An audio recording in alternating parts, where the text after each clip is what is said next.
Fed may need to hike rates faster, reduce balance sheet quickly, minutes so.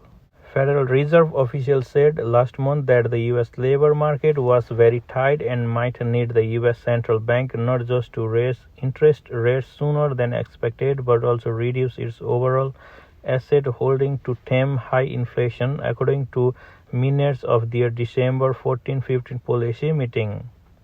Participants generally noted it may become warranted to increase the federal funds rate sooner or at a faster pace than participants had earlier anticipated.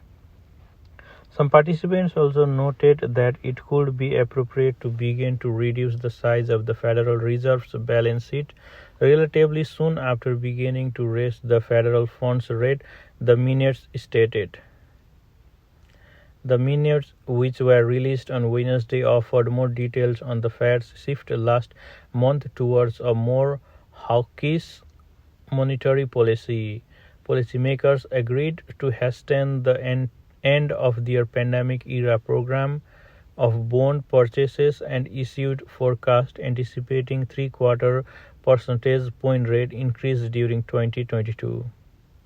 The minutes showed the Fed not just debating an initial rate increases but also whether to use a second lever to curb inflation by allowing its holdings of U.S. Treasury bonds and mortgage-backed securities to decline. The December meeting was sealed as coronavirus case counts had begun to climb due to the spread of the Omicron variant.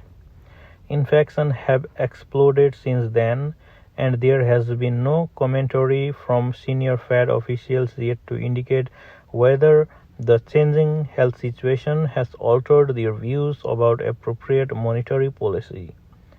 Fed Chair Jerome Powell will appear before the Senate Banking Committee next week for a hearing on his nomination for a second four-year term as head of the central bank and is likely to update his views about the economy at that time.